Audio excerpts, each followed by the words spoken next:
Hola queridos literarios y literalias.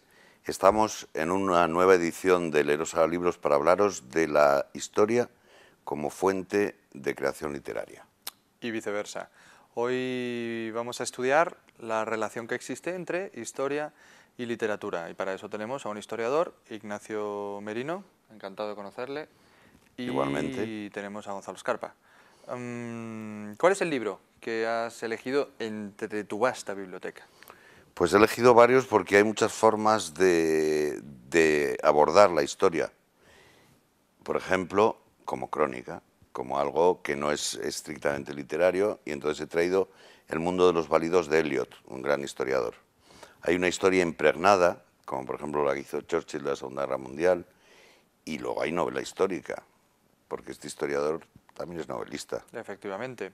Pues en este género intermedia vamos a zambullirnos y yo voy a tratar de recordar que hay muchas historias, tantas historias como casi historiadores, ¿no? Podemos modificar la historia siguiendo intereses más sanos o más insanos y no podemos olvidar tampoco las narraciones ocultas debajo de la gran narración de la historia, ¿no? Hablaré, por lo tanto, de la historia de la subversión, Ignacio.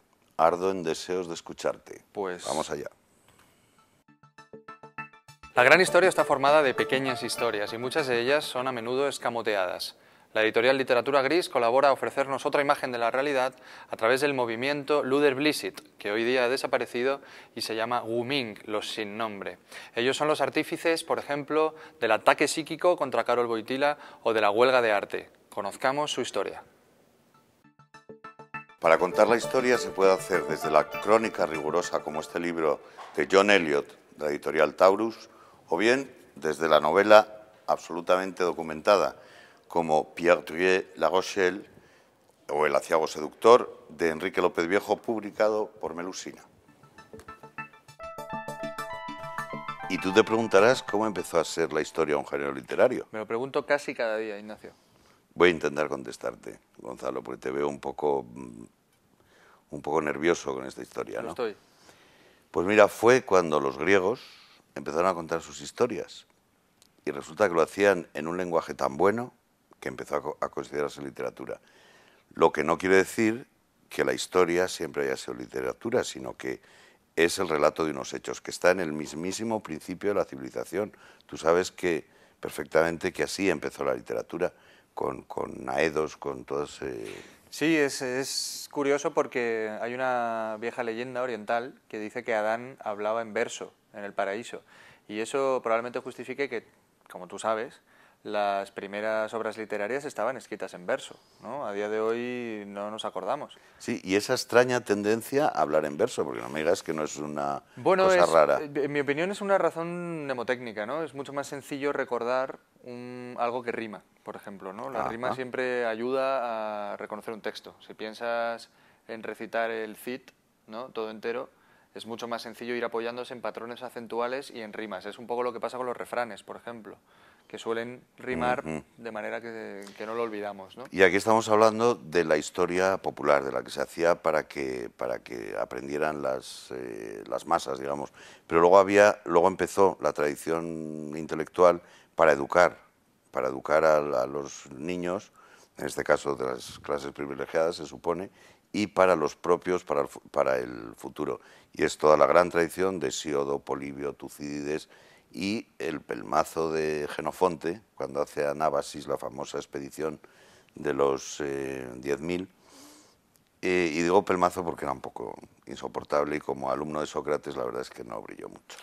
Es probable que la literatura sirva para dulcificar el relato de la historia, ¿no? Que a veces puede ser duro y complicado. Efectivamente. Y además hay historiadores, yo creo, que saben tener esa vocación didáctica, ¿no? Y otros que, digamos, que se pierden, ¿no? En el relato de la historia únicamente. Sí, No sé. siempre ha habido buenos historiadores y pseudohistoriadores.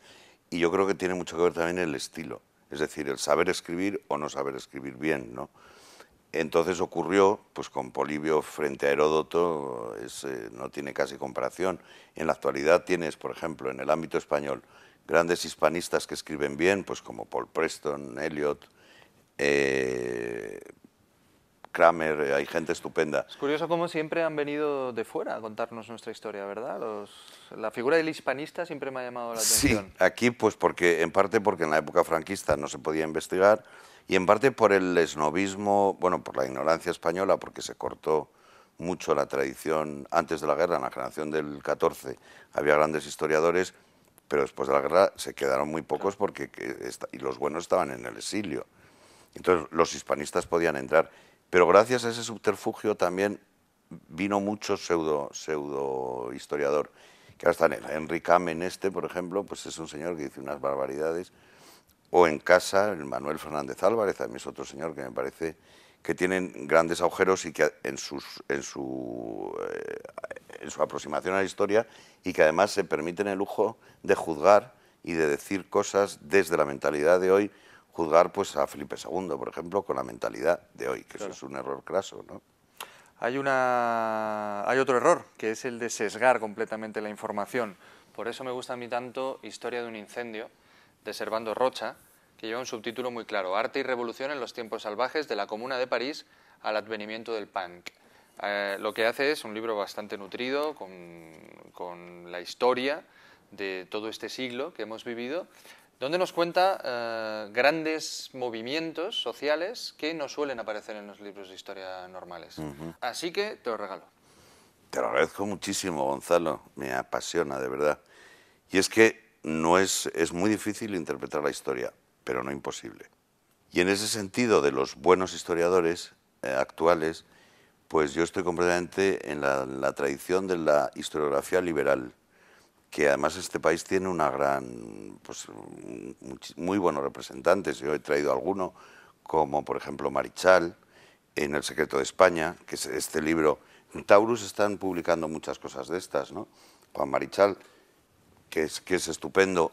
O te puedo decir lo que sentí una vez entrevistando a Raymond Carr, cómo hablaba de España, un señor que está metido en Cambridge sin salir de ahí, como si viviera todos los días aquí, ¿no? Con qué comprensión de las cosas, es lo que te decía, la visión liberal, Suena bien. Que me interesa mucho.